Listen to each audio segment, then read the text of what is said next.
दोस्तों, आज आप सभी लोगों का स्वागत है। आज हमारे सामने साक्षात्कार देने के लिए यशवंत सिंह परमार महाविद्यालय नाहन के प्रधानाचार्य जी उपस्थित हैं। तो इनका हम पहले बहुत बहुत शुक्रिया अदा करेंगे कि इन्होंने अपना बेशकीमती समय हमें दिया और अपने बारे में जानने के लिए हमें मौका दिया। तो आइए शुरू करते हैं हम सर का साक्षात्कार। तो सर से मेरा पहला सवाल यही है कि वो अपने जीवन के बारे में हमारे दर्शकों को बताएं। तो जीवन के बारे में ऐसा है कि जो मेरा बचपन है वो उत्तर प्रदेश का एक जिला है बलरामपुर। वहाँ मेरे पिताजी कॉलेज में प्रोफेसर थे भर्ती के, तो वहाँ पर बीता। स्कूलिंग वहीं पे हुई और मैं इलाहाबाद यूनिवर्सिटी में फिर प्लस टू के बाद इलाहाबाद यूनिवर्सिटी चला गया। वहाँ पर मैंने ह्यूमैनिटीज से ग्रेजुएशन की। एशियंट हिस्ट्री था मेरा विषय, पॉलिटिकल साइंस था, हिंदी लिटरेचर था। जबकि मैं प्लस टू तक साइंस का विद्यार्थी था, नॉन मेडिकल का विद्यार्थी था। मेरे घर वाले तो चाहते थे मैं इंजीनियरिंग वगैरह करूं, लेकिन मेरी शुरू से अभिरुचि थी कि भाई मुझे साहित्य का क्षेत्र प्रिय था, तो मैं उधर आ गया। फिर वहाँ से JNU आया, जवाहरलाल नेहरू विश्वविद्यालय, और वहाँ से मैंने MA की अपनी हिंदी साहित्य में और MPhil पूरा किया। उसी दौरान मेरी जो नियुक्ति है वो हिमाचल प्रदेश में UPTSC HPTSC के माध्यम से शिक्षा विभाग में हो गई कॉलेज में। और क्योंकि पहाड़ मुझे बड़े प्रिय थे बचपन से ही, मुझे जब ये अवसर मिला तो मैं सहर्ष यहाँ पर मैं आ गया। और जो हिमालय की सुरम्य जो जलवायु है, सुरम्य वादियाँ हैं, तो शांत वातावरण है, वो मुझे प्रिय था। और यहाँ पर जब मुझे अपना व्यवसायिक जीवन शुरू करने का अवसर मिला तो मैंने उसको स्वीकार किया और तब से निरंतर मैं शिक्षा विभाग में ही कार्य करता हूँ। तो सर मेरा प्रश्न आपसे ये है सर कि आपको बचपन से ही सर शिक्षा क्षेत्र में आने की संभावना थी? नहीं, ऐसा नहीं कह सकते। बचपन से मुझे जो आकर्षण रहता था वो सेना वगैरह में, जहाँ वर्दी होती है, पुलिस हो गया, सेना हो गया, जैसा बचपन में बच्चों के साथ होता ही है, तो उस प्रकार का आकर्षण था। तो धीरे धीरे, लेकिन जब मैं बड़ा हुआ और मैंने काफ़ी मुझे अवसर मिला कि मैं साहित्य पढ़ूँ, तो मैं स्वतः ही स्वभावतः मैं साहित्य की ओर उन्मुख होता गया।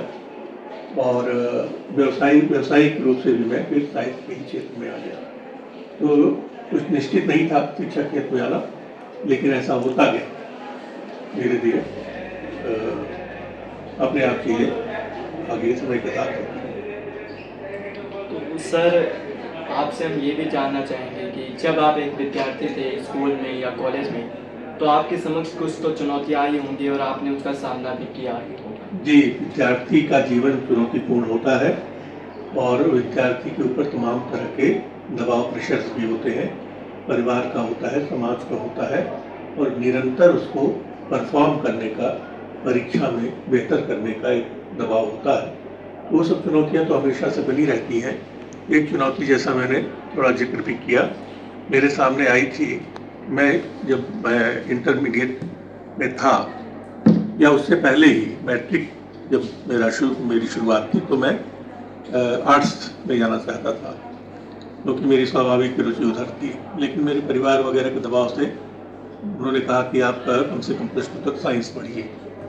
तो उनके कहने पर प्लस टू तक मैंने साइंस पढ़ी, और फिर उसके बाद मैं स्विच हो गया और उन्होंने, परिवार ने मुझे अवसर दिया, या उसके बाद ज़्यादा दबाव नहीं डाला, और मैं स्वभावतः कला क्षेत्र की ओर, आर्ट्स फैकल्टी में आ गया। तो इस प्रकार के जो चुनौतियाँ रहती हैं, और परीक्षा में क्योंकि साहित्य मेरा प्रिय विषय था और मैंने उसी की परीक्षा भी दी आगे चलकर, तो मुझे कोई बहुत उस तरह की चुनौती नहीं आई। जो चीज़ आपकी रुचि की है, अगर वो आप काम करते हैं तो छोटी मोटी चुनौतियाँ आती हैं, लेकिन आप उसको सहजता के साथ खुशी खुशी आप उसको स्वीकार करते हैं। सर मैं आपसे ये पूछना चाहूँगा सर कि जो कोई घटना हो सर ऐसी जिसने आपको सर गहराई से प्रभावित किया हो? तो घटनाएं किस क्षेत्र में? जैसे घटनाएं तो बहुत सारी होती हैं जो जीवन में, जो आपको प्रभावित करती हैं, और बचपन में भी होती हैं, और बड़े होने के बाद भी होती हैं। बहुत सारी ऐसी घटनाएं हैं जो आपको प्रभावित करती हैं। जीवन में गुरुओं का बड़ा महत्व रहता है, ऐसे शिक्षक मिलते हैं। तो ऐसे एक शिक्षक थे हमारे स्कूल में, तो उनका जो शिक्षा का दर्शन था वो किताबी शिक्षा मात्र नहीं बल्कि वो जीवन से शिक्षा देने के पक्षधर थे। तो वो हम लोगों को ले जाते थे जंगलों की ओर और प्रकृति की ओर ले जाते थे जब भी उनको मौका मिलता था। और हम लोग स्काउट एंड गाइड के पार्ट होते थे, तो उसके तहत भी वो हम लोगों को बड़ी बड़ी अलग अलग क्षेत्रों में, कभी नदी के तट पर, कभी जो है पहाड़ों की घाटियों में, इस तरह से बड़ी वो यात्राएं कराते थे। और जो उनके पढ़ाने का तरीका था वो भी ऐसा था कि विद्यार्थी को लगता ही नहीं था कि पढ़ाई हो रही है। इतनी कहानियों के माध्यम से इतनी इंटरेस्टिंग चीज़ बना करके विषय को वो रखते जाते थे। तो उनका मेरे जीवन में बड़ा एक अच्छा उनका प्रभाव रहा। और भी तो तमाम घटनाएं रही। जब मैं JNU आया तो वहाँ तो एक नई दुनिया ही मेरे सामने खुल गई। JNU में जो अब तक की मेरी जो ज्ञान की या दायरा था, सीमा थी, वो सब अचानक बहुत बढ़ गया और ऐसे ऐसे पर्सपेक्टिव प्राप्त हुए, ऐसे ऐसे विचार की दिशाएं खुल गई जो अभी तक नहीं खुली थी। और उसने भी मेरे जीवन को बड़ा प्रभावित किया कि कैसे सहज बना जाए, कैसे जो है आप जन सामान्य के साथ, जनता के साथ कैसे आप जुड़ करके रहें और असली ज्ञान क्या है ना। तो ये जो सारी शिक्षाएं हैं कि वास्तविक जो शिक्षा है वो समाज का हित ही वास्तविक शिक्षा। अपना हित तो चलो सब होता ही है, लेकिन जब तक समाज का हित नहीं है तब तक आपकी शिक्षा या आपका विकास अधूरा है। तो ये जो ज्ञान था वो मुझे जवाहरलाल नेहरू विश्वविद्यालय से मिला, वहाँ के शिक्षकों से मिला, तो उनका भी मैं हमेशा से बड़ा कृतज्ञ रहता हूँ। सर, जैसे प्रत्येक व्यक्ति के जीवन में कोई ना कोई ऐसा व्यक्ति होता है जिससे वो प्रेरित होकर आगे बढ़ता है और वो सफलता प्राप्त करता है। तो सर, आपके जीवन में भी क्या कोई ऐसा व्यक्ति है जिससे आप प्रेरित होकर इस मुकाम पे पहुँचे? हाँ, मेरे जीवन में मेरे पिताजी बचपन से ही वो मेरे एक गाइड रहे और जो मेरी साहित्य में बाद में अभिरुचि हुई, या मैं मानता हूँ कि मेरे लेखन क्षमता वो काफ़ी अच्छी रही। तो जब भी जो भी एग्ज़ाम मैंने दिए तो बहुत ही अच्छे अंकों से मैंने उसको हमेशा उत्तीर्ण किया। एग्ज़ाम में मेरा परफॉर्मेंस हमेशा अच्छा रहा। उसका कारण ये था कि मेरे पिताजी ने बचपन में ही इतना अच्छा बैकग्राउंड बनाया, इतना अच्छा आधार निर्माण किया हमारे लिए, इतना अच्छे व्याकरण की शिक्षा दी, फंडामेंटल जो चीज़ है, लेखन, सुलेख, श्रुतलेख, ये सारी चीज़ें इतने पक्की कर दी कि उसका लाभ मुझे जीवन पर मिलता रहा। तो एक तो उनका है। इसके अलावा जैसे मैंने बताया कि स्कूल के शिक्षक थे हमारे, या यूनिवर्सिटी में जब मैं आया तो कुछ शिक्षक थे जिन्होंने बड़ा दूरगामी ढंग से प्रभावित किया और सकारात्मक परिवर्तन के लिए।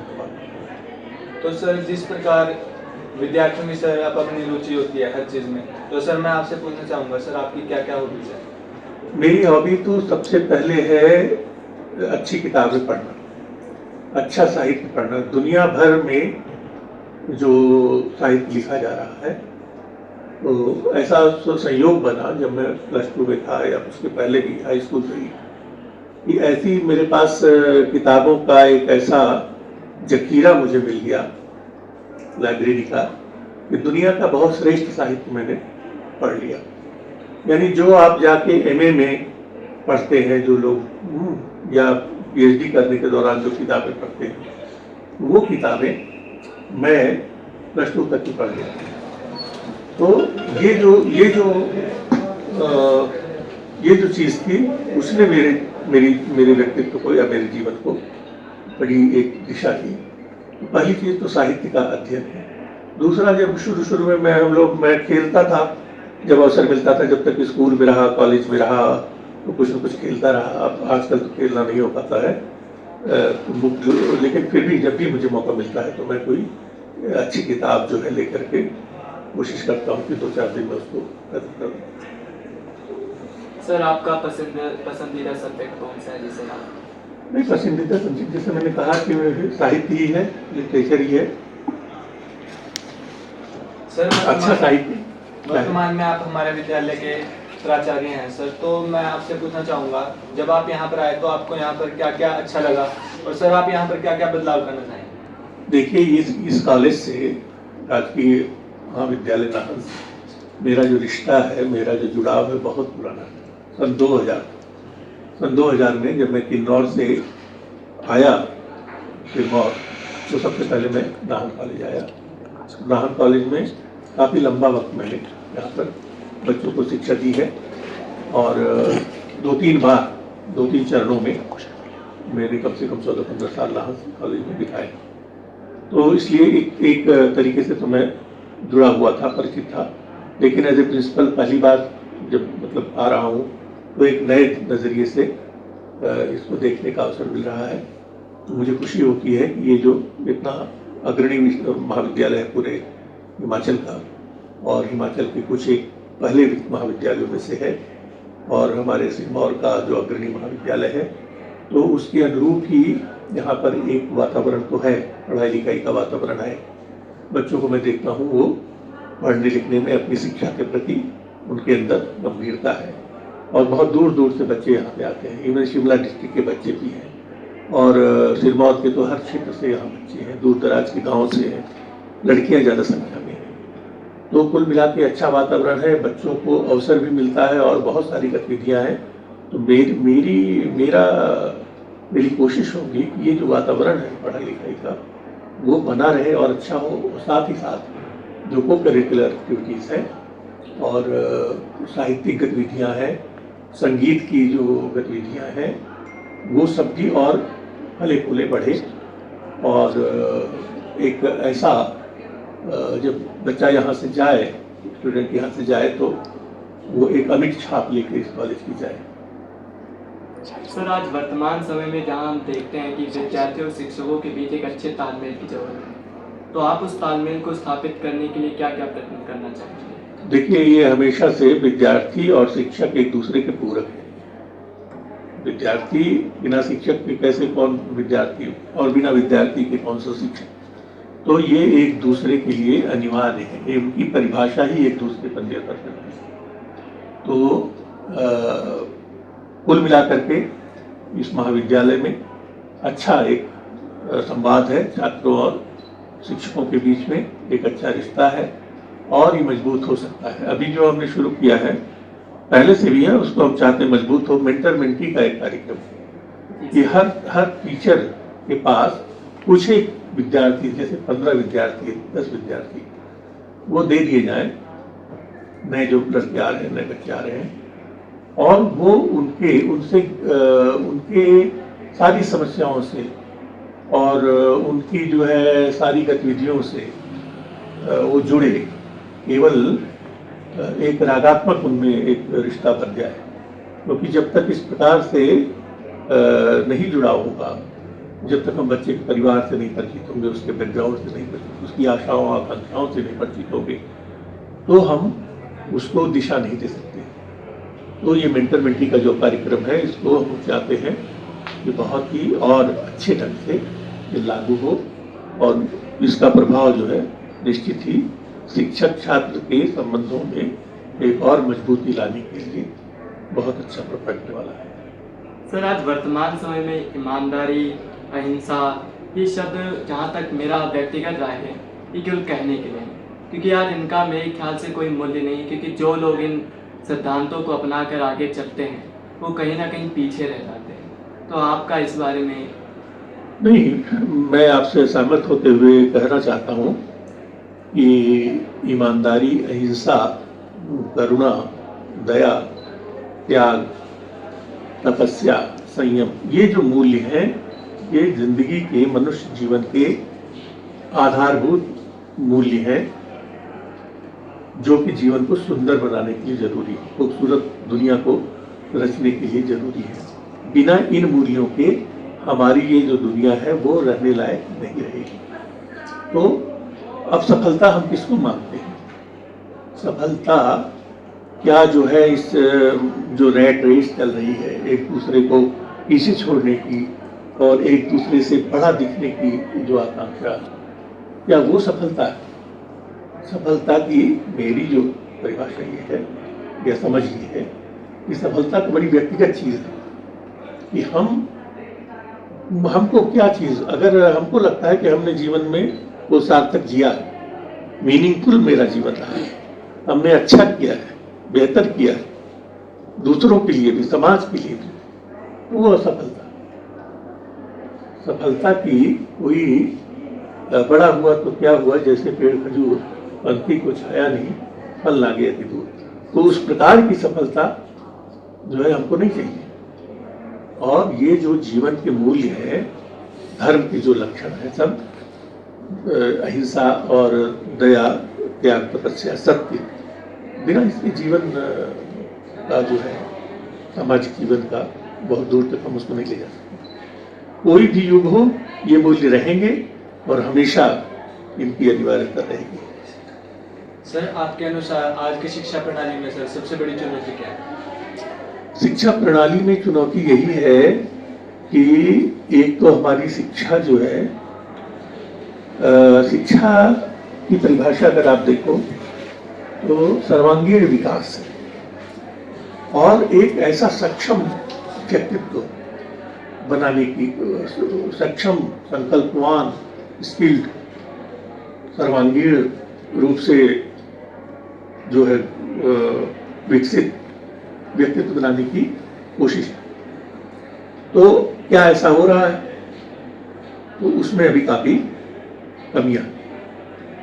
शिक्षा रोजगार तो देती ही है, देना चाहिए, रोजगार सक्षम भी बनाना चाहिए, क्योंकि हम सभी सरकारी नौकरियों के प्रति अगर उसके आशा में बैठे रहे या नौकरी के आशा में हम बैठे रहे तो ये शिक्षा की हमारी सफलता नहीं है।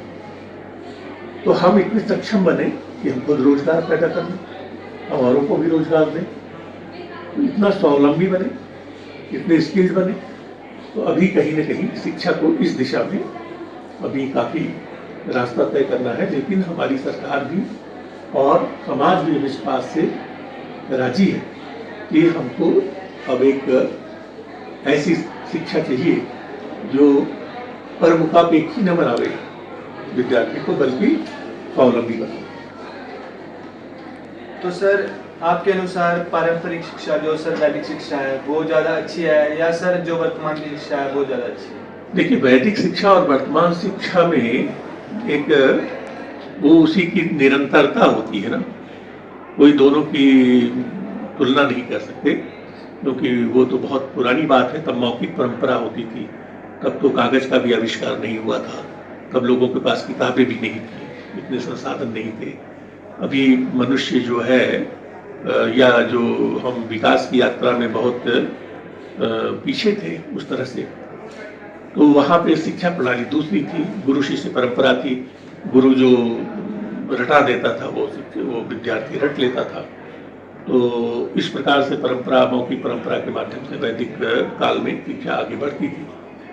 और लेकिन उस समय के भी जो मूल्य है कि गुरु की जो है रिस्पेक्ट करना, या जो सत्य के प्रति दृढ़ रहना, या अपना सादा जीवन उच्च विचार, ये जो विचार है जो गांधी जी तक आया, महात्मा बुद्ध के माध्यम से आया, कबीर उसी बात की शिक्षा देते हैं। हमारी सारी संत परंपरा उसको आगे बढ़ाती है।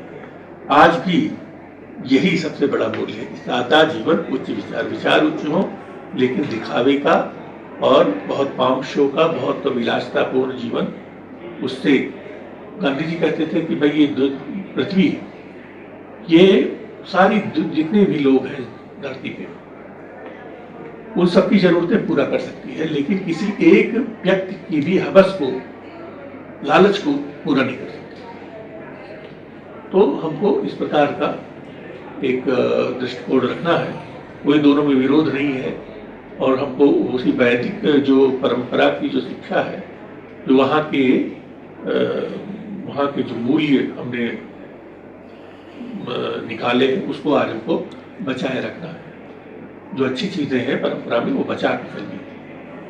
सर, आज वर्तमान में किसी भी विद्यार्थी के उज्जवल भविष्य के लिए आपके अनुसार डिग्री ज़्यादा मायने रखती है या फिर वो व्यवहारिक ज्ञान जो उसे दुनिया में सीखना चाहिए? दोनों चीज़ें हैं भाई। डिग्री मतलब क्या है? डिग्री का एक अर्थ होता है कि हमको एक सर्टिफिकेट दिया जाता है कि अब आप इतने सक्षम हो गए, अब आप बीएससी की डिग्री हो गई या एमबीबीएस की डिग्री मिल गई, मतलब आप अब डॉक्टर बनने लायक हो गए। आप एमएस की डिग्री मिल गई, मतलब आप अब सर्जन बन गए। तो डिग्री का मतलब आपकी योग्यता का ही प्रमाण पत्र एक जो दिया जाता है वो डिग्री। लेकिन कई बार हम ऐसा देखते हैं कि भाई डिग्रियां लोग लिए घूम रहे हैं और उस दर्जे की योग्यता उनके पास नहीं है। तो ये हमारी शिक्षा व्यवस्था में कहीं ना कहीं एनोमली है।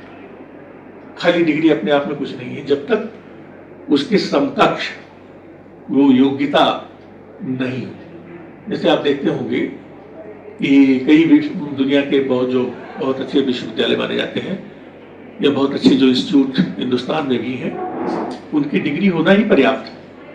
अगर आपने कहा कि भाई मैं फला आईआईटी बॉम्बे से का मैं ग्रेजुएट हूँ या इस फला यूनिवर्सिटी का मैं ग्रेजुएट हूँ, तो वो डिग्री ही पर्याप्त है बताने के लिए कि आप सुयोग्य हैं।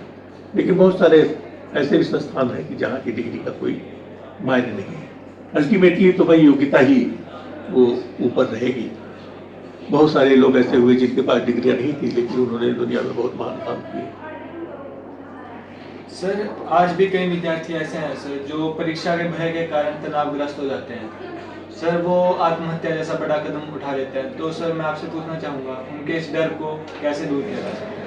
हाँ, इसमें जो है ये बड़ी समस्या है। कई बार जो परीक्षा का तनाव होता है और विद्यार्थी के पास जो शुरू से मतलब जब विद्यार्थी पहली दूसरी कक्षा में होता है उस समय से ही विद्यार्थी के ऊपर परीक्षा एक दबाव की तरह बनी रहती है। तो कई बार इस प्रकार की दुर्घटनाएं भी हम देखते हैं। तो इसके लिए ज़रूरी है कि एक तो परीक्षा की व्यवस्था को बदला जाए, दूसरे की हर विद्यालय में, हर महाविद्यालय में इस प्रकार की जो है एक सेंटर्स होनी चाहिए और हर एक टीचर इतना ट्रेंड होना चाहिए कि वो इस भय से बच्चे को दूर कर सके। यानी एक काउंसलिंग का ऐसा पूरा सिस्टम अब हमको डेवलप करने की ज़रूरत है कि जो विद्यार्थियों में तरह तरह की जो तनाव है, अवसाद है, इस तरह का जो भय है उसको दूर कर सके। यानी टीचर जो है वो न केवल अपने विषय का टीचर है बल्कि वो साथ में विद्यार्थी का काउंसलर भी है। जो भी हमने बात की आपसे मेंटर मेंटी वाली, उसमें वही यही कॉन्सेप्ट है कि हम खाली विद्यार्थी को पढ़ाएं, ना विषय ही ना पढ़ाएं, बल्कि उसको समझ करके, गहराई से समझ करके, संवेदना के साथ समझ करके उसको और उसकी समस्याओं का भी निदान करें। सर, अंत में आप विद्यार्थियों को क्या संदेश देंगे? विद्यार्थी का जीवन बड़ा, ये जो काल है स्वर्णिम काल है। इस समय ऊर्जा होती है प्राकृतिक रूप से, बहुत एक सपने होते हैं विद्यार्थियों की आंखों में, सुनहरे एक कल्पनाएं होती हैं, एक रोमांटिसिज्म होता है। तो उसका यूज़ करें, यानी उसको व्यर्थ न जाने दें। अगर हम थोड़ा सा संयम रखेंगे, दिशा बना के रखें, यानी अपने जीवन को हम एमलेस नहीं रखेंगे। अगर हम जीवन में एक उद्देश्य लेकर के चलेंगे, हमारा जीवन उद्देश्यपूर्ण होगा, एम के साथ होगा, हमारा एक लक्ष्य होगा, तो हम अपने इस स्वर्णिम काल को, हमारी जो एनर्जीज है उसका हम सही मायने में उससे हम अपने भविष्य को भी संवारेंगे, वर्तमान को भी संवारेंगे, अपने परिवारजनों को भी खुशी देंगे और अंततः एक समाज को हम बेहतर करने में योगदान देंगे। तो मेरी यही गुजारिश रहेगी कि भाई आप अपनी स्वर्णिम काल का, अपनी एनर्जीज का संयम के साथ एक दिशा पकड़ करके और उसमें अपना आहुति डालिए। निश्चित ही आपका जो भविष्य है वो मंगलमय होगा और सबका कल्याण होगा इसमें। तो अंत में हम महोदय जी का बहुत बहुत धन्यवाद प्रकट करते हैं कि इन्होंने हमारे सवालों का स्पष्ट और सरल शब्दों में जवाब दिया और आज आप लोगों के सामने मैं सत्यम शुक्ला और विकास पुंडे संवाददाता के रूम में और कैमरामैन के रूम में देवकी नंदन और अंश मौजूद थे। तो हम आशा करते हैं कि आप लोगों को इस साक्षात्कार से बहुत कुछ सीखने को मिलेगा और आप इससे प्रेरणा लेकर सफलता को प्राप्त करेंगे। बहुत बहुत धन्यवाद। और एक चीज़ और जोड़ दूँ जबकि लास्ट में कि ये जो काल है, जैसे जो अंतिम प्रश्न आपने पूछा लास्ट वाला सवाल, जी सर। कि एक तो ये बात है, दूसरी बात ये है जैसे एक तो अपनी एनर्जीज को सही दिशा में चैनलाइज करें। ये दूसरी चीज़ ये है कि यही समय है कि जब आपको बुराइयों से बचना है। यानी इस समय बहुत सारे ऐसे रास्ते खुले हुए हैं कि जरा से आपने गलत कदम रखा और आप जो है आप ने समझ लीजिए कि अपने बहुत गलत रास्तों पर चल पड़ेंगे। ऐसे ड्रग्स वगैरह तो है, लोग उसको यूथ में डालने की कोशिश कर रहे हैं। तो न केवल इन सब चीज़ों से दूर रहना है, गलत रास्ते से दूर रहना, बच के रहना, बल्कि दूसरों को भी इससे दूर रखना है। तो एक इसमें ये चीज़ मैं जरूर जोड़ना चाहूँगा। बहुत बहुत धन्यवाद। धन्यवाद सर।